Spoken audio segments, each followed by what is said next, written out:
Clap on. Hi, Dave Hill. This is lesson number 6. Welcome and thank you for tuning in.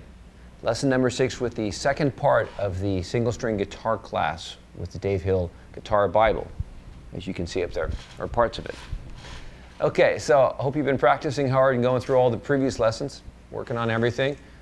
Music is a lifelong and pretty much an everyday kind of practice thing. If you want to get to be a really masterful musician, it takes a lot of dedication and reviewing and practicing and really sticking with it, because it's not always easy every time you pick up your guitar. Sometimes you're frustrated, sometimes you're not playing well, and you kind of want to give it up, but you got to stick with it if you really want to go somewhere. Okay, so I know you're all practicing hard and you're feeling like sticking with it. So we talked a lot about motifs in the last 2 lessons and developing ideas, and we're going to use that in the future with some other kinds of playing. But today we're going to talk about shifting some key centers around and developing some other types of skills. Okay, so we'll go back to motif playing real soon. But let's do another warm-up exercise. I told you that we were going to do a warm-up exercise every time we started our lesson. So today what we're going to do is we're going to practice going from an 8th note subdivision to a triplet subdivision within the same scale pattern. Okay, so what do I mean by that? I simply mean this: when you're playing your scale pattern, when you're practicing, usually you commit to a type of rhythm that you're going to use, whether it's 8th notes, which is basically, if it were going to be about this tempo, it would sound like this. If it were going to be 16 notes, it would be. Okay, if it were triplets, now the difference between what I just played is what's called the subdivision. When I'm playing 16th notes, you'll hear that I'm playing 4 notes per quarter note, right? And 8th notes are 2 notes per quarter note, right? Okay, so what we're going to do today, though, we're going to go from 8th notes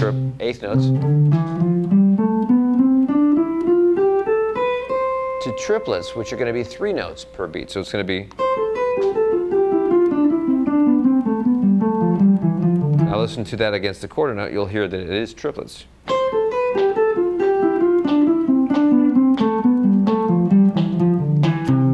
Okay, so 3 notes, 3 8th note triplets per beat. Okay, so what I've done is I've written out the ascending scale. I didn't write it out in tab this time, but I'll show you slowly on my guitar so you can see. It's just basically the pattern, the E form of the major scale up here in C, okay, going up and just straight up the scale. Now I go all the way up to the 2nd or the 9th degree of the scale, because I need to start on the C coming back down with my triplets. So I go up 1 more note, and then I come down 8th note triplets. But because triplets are going to go through the scale quicker, right, it's going to get down to the bottom sooner than I want to. So what I did is I used 8th note triplets in thirds. So I did this. But I did it in triplets, so it would be this.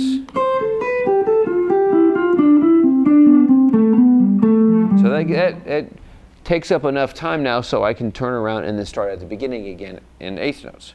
Okay, so if you remember now what thirds were. Thirds are simply every other note, in this case, as I descend, going down the C major scale. So if I did it on 1 string, it would look like this. Right, that's every other note as I descend. Okay, now you don't play a scale like that on 1 string, you play it like this.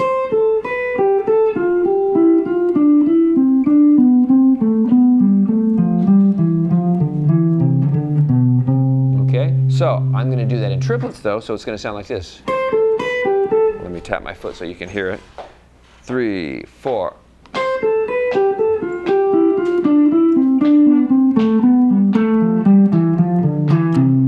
Okay, so remember we started going up in 8th notes. And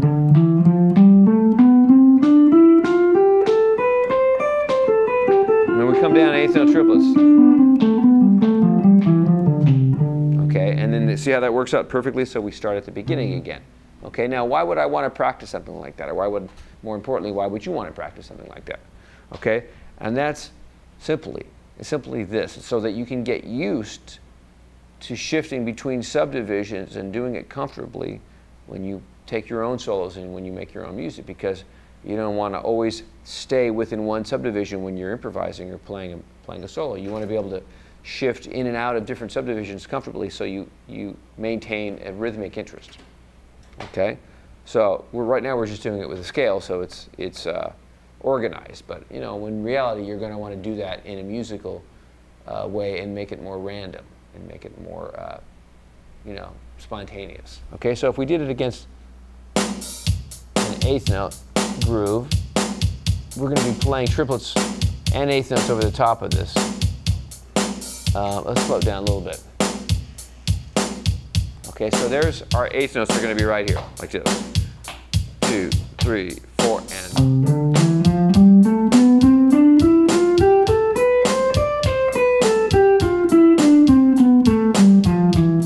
Those are just eighth notes, right?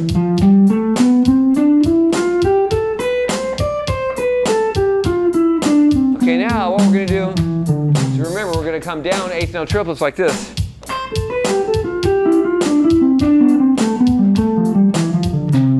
Go back into the eighth notes again. So here's how it's going to sound together. 1, 2, 3, 4.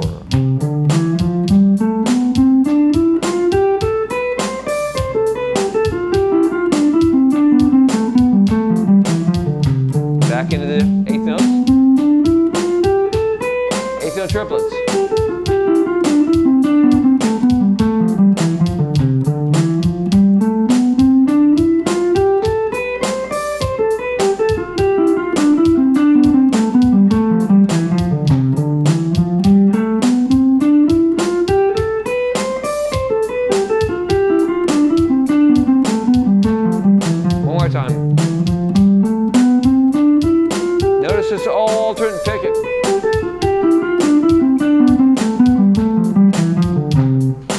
Okay, so what I was trying to say while I was playing was it's all alternate picking, right? I don't deviate from my down, up, down, up.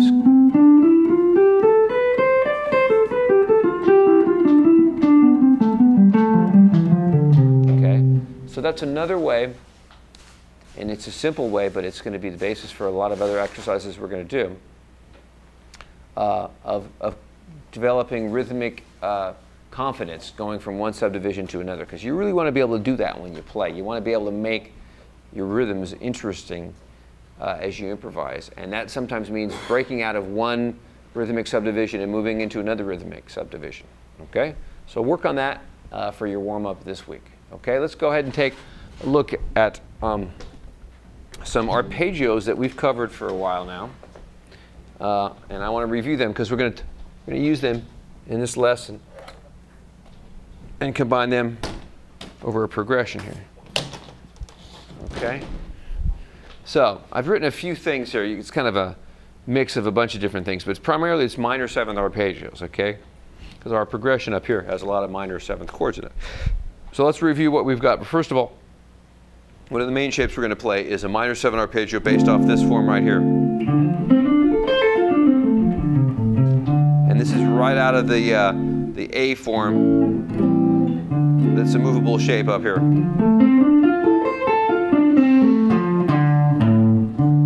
Actually, I should play this note as well. I didn't mark that down. My fault.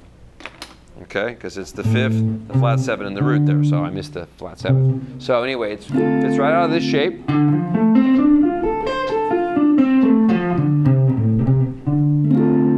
Okay, and right inside of that shape is another pattern. In this case, I'm playing it in E minor because that's my next chord.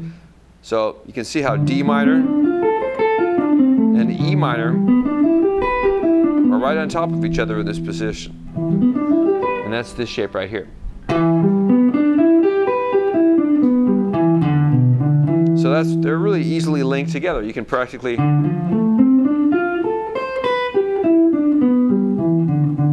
play them right next to each other. Okay, so you might want to explore using some combinations like that. Okay, so those two are right there. Okay, now we've also got a D minor position right here that's up one position higher. It's going to be right here.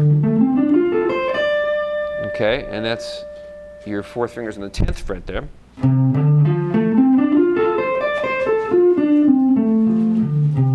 So that's basically out of this form right here of a minor 7th kind of on the top strings there. So that's very, very good for a lot of position. You can also play a sweep really easily on the bottom 3 strings or maybe up to the top flat 7. Right? That's kind of a nice thing, just like you can do it here. So there's always an available position where you can sweep. So that works out really well. Okay, and then we get one position higher and we get to this shape. So 1, 3, 5, flat 7, 1, 3, 5, flat 7, 1. Okay, so that gives us what? 4 shapes that we're working from with minor 7th that we can make these first few bars here sound really interesting and connected really easily. Now you'll notice too that I added the major scale here in the end, and we know more than that major scale, but I just wanted to show you this position down here while I have it on the board. We're going to use other positions of the major scale, but this would be available right here as well.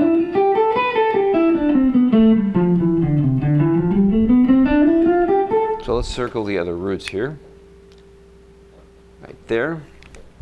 Okay, and I also went back and I grabbed a major 7 arpeggio. If you remember, we played this one.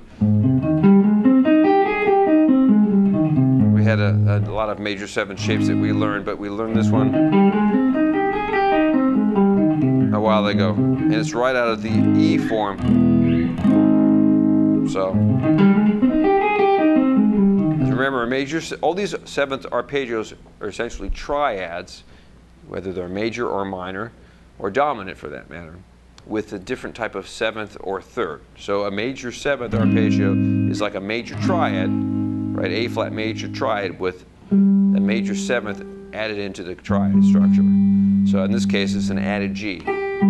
So in this particular voicing, it's simply root, major 7th, 3rd, and 5th, but the arpeggio contains all octaves in this position. 1, 3, 5, 7, 1, 3, 5, 7, 1. Okay? And of course there's other places you can play it. Okay? But the reason I put them all on the board right there on this ink board is that we're going to use them in our progression. Okay? So what I want you to do is try to stay in one position. The only one I didn't write on there was the G7. I have to be honest, I didn't write the G7 on there, but let's review that. You can compare it to the A flat major 7 if you want.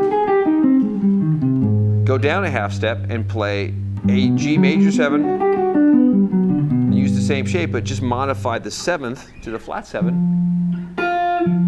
And you've got a G7. So there's an A flat, and then G7. Right there. So I didn't write that on the board, but there it is. Okay. So what I want you to do is try to get these through the progression right here. Okay. The 2s represent 2 bars of each of those chords. Okay. So it's going to sound like this.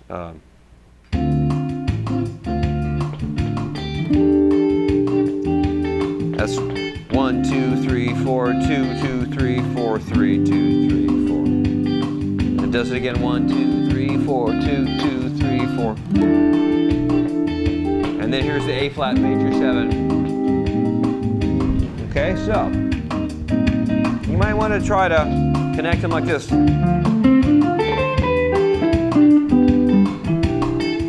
Try it again.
So essentially, what I'm trying to show you is that I did move around and I did play some shapes additional to what I've written on the board, but I pretty much stuck with arpeggios as a device when I'm playing over this progression, okay? And I purposely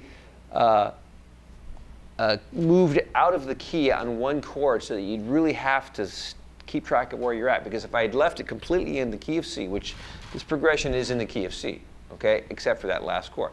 And I did that so you'd really have to make sure that you're paying attention to where you're at. And every time that A flat chord comes up, you're going to be aware that you can't keep playing the key of C, so you really have to stay focused on where the progression is.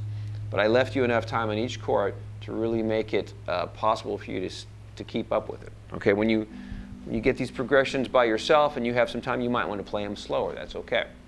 Okay, but the main thing is I want you to really start trying to get these progressions to basically dress them up with additional things that you've been working on now, which is arpeggios mixed in with your scales.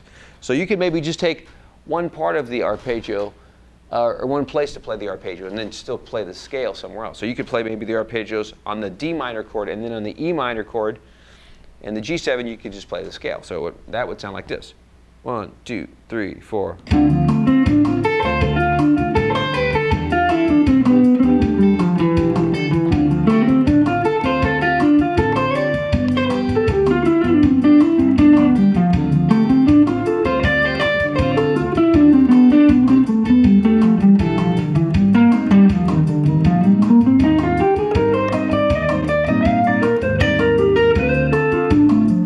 Arpeggio, scale,